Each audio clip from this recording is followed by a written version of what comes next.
Indonesia ketar-ketir dilanda serangan hacker Bjorka yang mengancam akan membocorkan data penting negara hingga dokumen rahasia milik Presiden Republik Indonesia.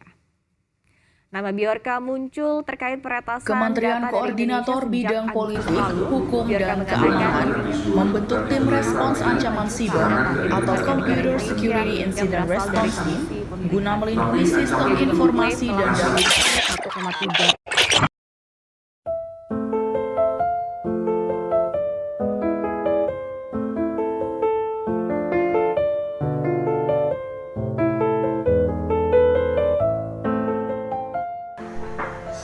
Assalamualaikum warahmatullahi wabarakatuh. Perkenalkan, nama saya Muhammad Noval Yoga Sunaji dari kelompok 3. Saya akan mengenalkan materi yang akan kelompok saya sampaikan, yaitu tentang perkembangan iptek. Saya akan menyampaikan menurut dua ahli terlebih dahulu. Menurut Kass and Rosenzweig, iptek adalah teknologi sebagai suatu seni memanfaatkan pengetahuan ilmiah. Technology is the art of utilizing scientific knowledge.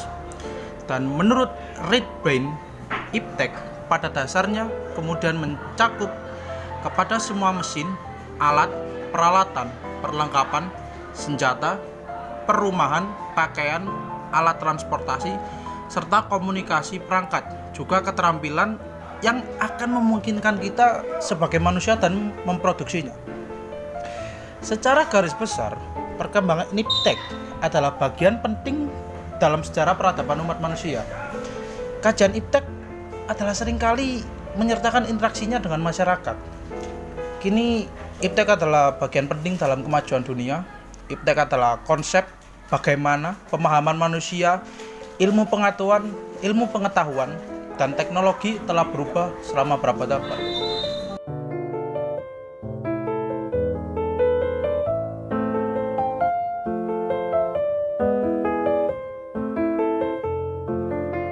Perkenalkan, nama saya Imratul Mufidah. Saya dari kelompok 3 akan menjelaskan tentang ciri-ciri iptek. Yang pertama ada empiris. Ciri iptek ini kemudian diperoleh melalui suatu proses pengamatan, penelitian, dan percobaan terlebih dahulu. Yang kedua, radikal. Maksud dari radikal sendiri bukanlah mengenai kebebasan tanpa aturan, tetapi lebih berfokus pada upaya dalam menguraikan hingga ke akar persoalan dan lebih menekankan kepada esensinya. 3. Sistematis.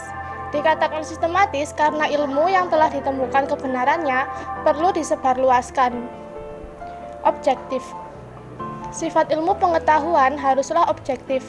Maksud objektif ini adalah tidak memihak. Yang kelima ada analitis.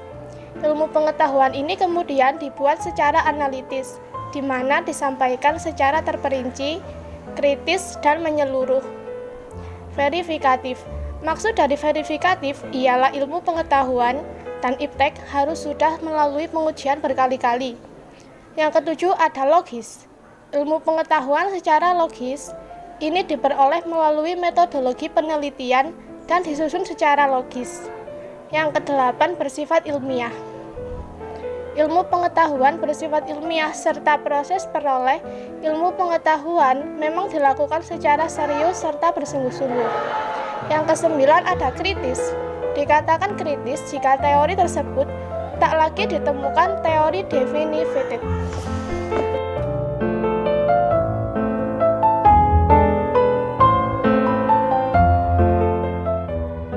Perkenalkan, nama saya Anifa Zeni Fitriani dari kelompok 3. Di sini saya akan menjelaskan manfaat iptek, yaitu 1. Mempermudah seseorang dalam mendapatkan berbagai hal. 2. Mempermudah pekerjaan manusia. 3. Waktu yang digunakan lebih efisien. 4. Dapat membantu manusia dalam meningkatkan dan memanfaatkan sumber energi baru yang berguna untuk kelangsungan hidup manusia. 5. Sumber daya alam yang ada di bumi ini lebih mudah dikelola dengan optimal dan berkualitas. 6. Banyaknya industri baru dan perusahaan baru yang dapat memberikan lapangan pekerjaan sehingga bisa mengurangi pengangguran. Yang terakhir yaitu mengurangi pemakaian bahan alami yang semakin langka.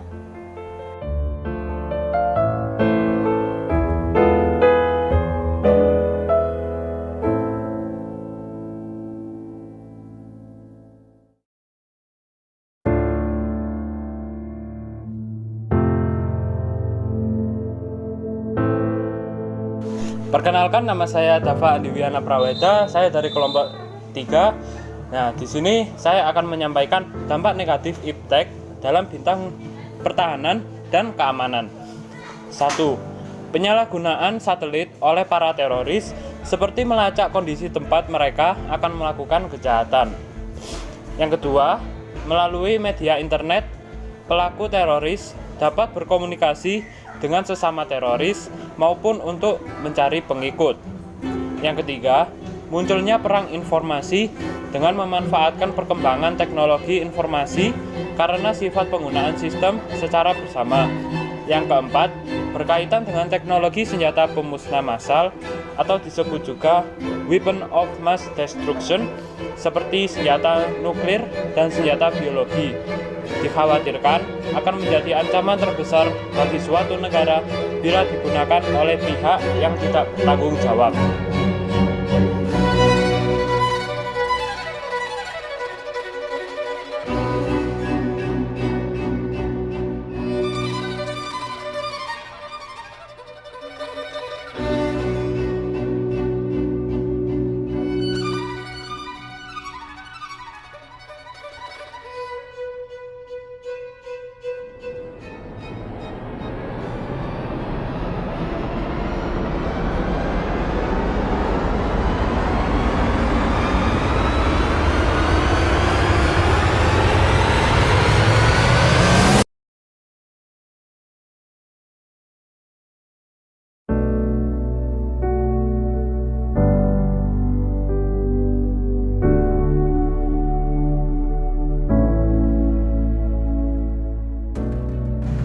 Oke, saya Fajar Rizky Mulyono dari kelompok 3. Saya akan menjelaskan beberapa dampak positif dari iptek dalam bidang pertahanan dan keamanan.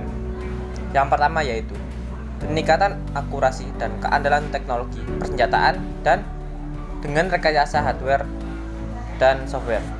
Yang kedua, teknologi informasi dapat mempercepat penyampaian informasi sehingga dapat mempercepat pengambilan keputusan.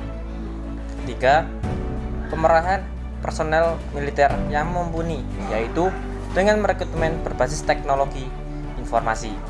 Yang keempat, penggunaan program kecerdasan buatan untuk mensimulasikan informasi dan kekuatan musuh memungkinkan serangan menjadi efektif dengan tingkat keberhasilan yang cukup tinggi. Yang kelima, mencegah terjadinya serangan-serangan dari pihak yang ingin memecah kesatuan Indonesia dan memecah belah yang menjadi perbedaan dan dalam kehidupan bernegara dengan media informasi, contohnya internet. Oke, sekian, terima kasih.